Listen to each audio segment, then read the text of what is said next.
Все больше и больше игр получают новые издания, и мы очень радуемся тому, когда они становятся лучше и красивее, особенно если это при этом еще хорошие игры были.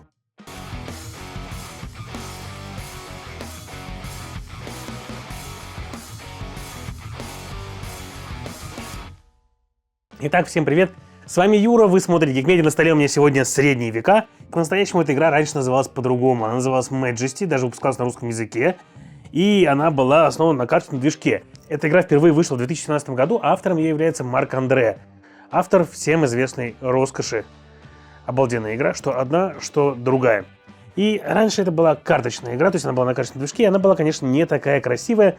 Основная механика игры полностью сохранилась. Вы все так же будете собирать себе королевство из карт, увеличивая количество своих символов, и за это получая все больше и больше победных очков, они же деньги, и немножко подрезая ваших оппонентов. Но только стала она гораздо красивее, потому что у нас здесь огромное количество таких вот квадратных тайлов, которые каждый уникален, на нем своя уникальная картинка, и у каждого прямо красивое-красивое королевство выстроится в конце.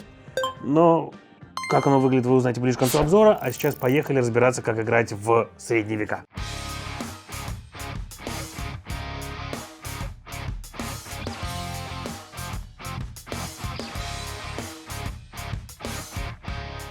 Итак, всегда выкладывается на стол рынок из 4 рядов. Но количество столбцов в этом рынке будет на 1 больше, чем количество игроков. То есть у нас сейчас 3 игрока играют, значит 4 столбца выложено. И важный момент в том, что мы выкладываем по 4 тайлика, по 4 таких вот жетончика.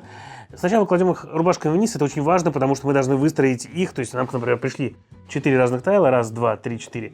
Мы должны будем выстроить их по возрастанию. То есть мы положили сначала 12, потом 19, а потом 2,22. Если у нас цифры есть одинаковые, мы можем выложить их в любом порядке. Но это сейчас на данный момент не столь важно. Далее мы все эти жетончики переворачиваем и уже видим, какие красивые здесь картиночки для наших королевств. Вообще эту игру очень приятно даже просто просматривать. Далее игроки начинают выбирать те тайлы, на которые они пойдут и которые заберут себе в королевство. То есть какие земли конкретно они будут пристраивать. Делают они следующим образом. Они берут своего всадника и отправляют его на один из жетончиков самого верхнего доступного им ряда. В первом раунде это первый ряд, и мы можем выбрать любое практически здание. Ну, например, вот этот вот всадник пойдет сюда, вот этот всадник пойдет сюда, а вот этот всадник пойдет вот сюда. После этого начинается фаза разбора. Жетон, который мы не использовали, то есть никто не сбронировал, который он сбрасывается, а остальные начинают в порядке слева направо разыгрывать свои жетоны. То есть вот этот вот всадник заберет себе вот этот жетон и выставит его себе в королевство. А в королевство мы выставляем их по особым принципам. У нас, если посмотрите, внизу тайла у каждого своя, скажем так, пазлинка. То есть вот видите, они вот здесь вот и вот здесь вот разные. Здесь полукружочек, а здесь 2 прямоугольных вреза. И для чего это сделано? Для того, что полукруг станет только вот сюда. Он никуда больше не влезет. Даже вот здесь вот это будет не такая, здесь острый угол. То есть встает только сюда. И посмотрите, и рисунок у него тоже совпадает, получается, в итоге. Получается очень симпатично. А вот эта штука встает только вот сюда. И не встанет ни в какое другое место.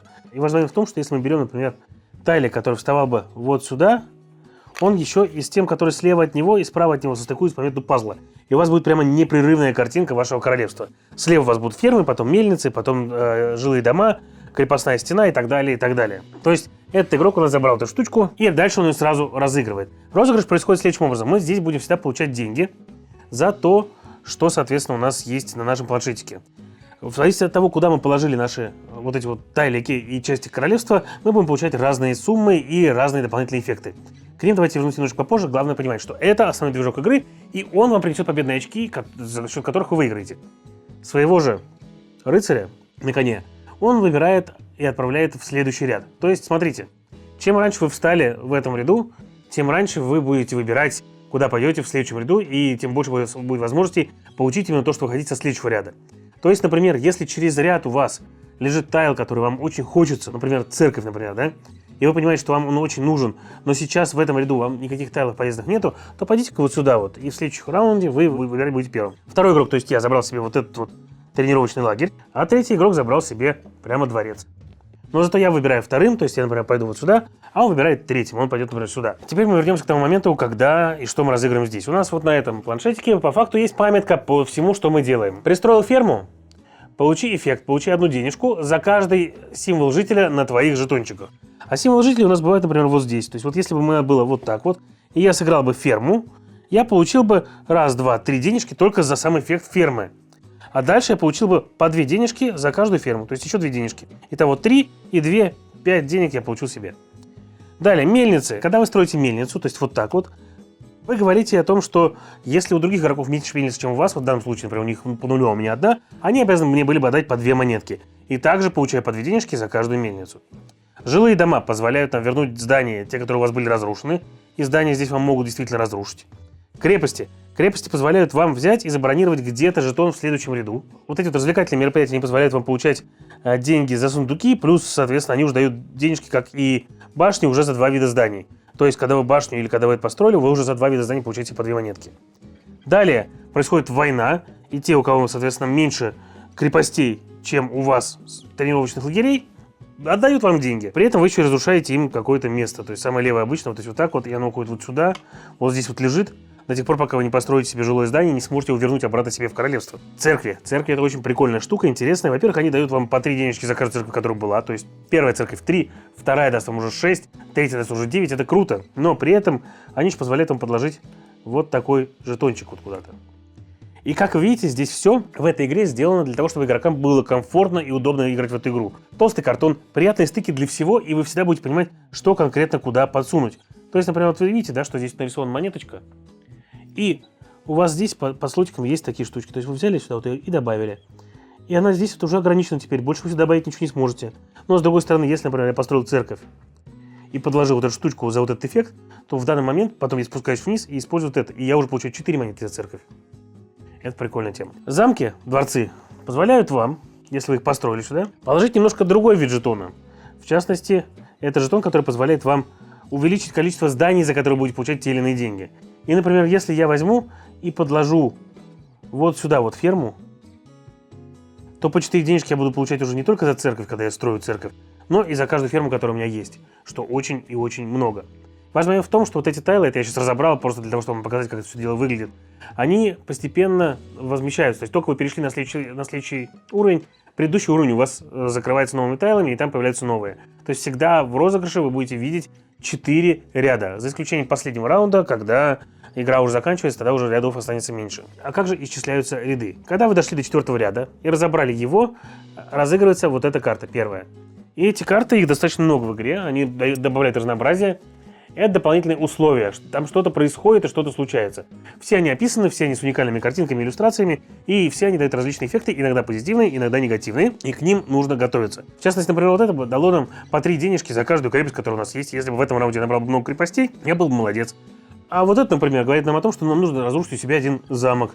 И это проблема, потому что, наверное, в первом и втором раунде тогда никто бы не хотел брать себе замок, он же будет все равно разрушен. Он вам даст эффект один раз, может быть полезный, кстати, нужно будет оценивать.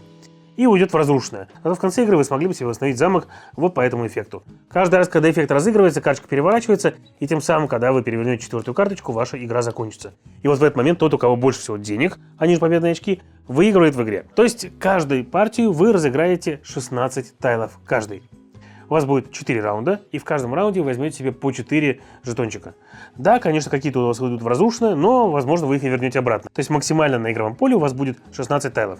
Важный момент в том, что если какого-то вида зданий у вас не останется, за него получится минус 10 очков. То есть не получится строить одно, чтобы максимизировать свой успех. То есть да, я мог бы строить, например, фермы, и за каждую ферму получать все больше, больше и больше, а в те моменты, когда у меня не получается строить фермы, я мог бы строить церкви и получать и за фермы, и за церкви много-много очков. Но при этом, если мое королевство будет не сбалансированным, если мне не будет хватать каких-то аспектов моей королевской жизни, то я буду получать минусовые очки, и, возможно, все мои старания с комбинированием одних и тех же типов жетонов уйдут на нет. Игра очень приятная, игра очень хорошо относится к наигрышу, то есть чем больше вы в нее играете, тем больше вы понимаете, как и с чем взаимодействовать, на каких аспектах игры можно сыграть, где нужно поспешить, где нужно немножко притормозить. И важный момент еще в том, что играть на троих, там партии с третьей, вы сможете ее за минут 20-25, то есть она сможет щелкаться вот так, как семечки, и вы можете сыграть несколько партий за вечер, получая победные очки. При этом компоненты классные, дарят реально эстетическое удовольствие, и даже рассматривать то, что у вас получилось в королевстве, или то, что получается в королевстве, очень приятно. Все жетоны даже одного типа, вот посмотрите, они разные по картинкам.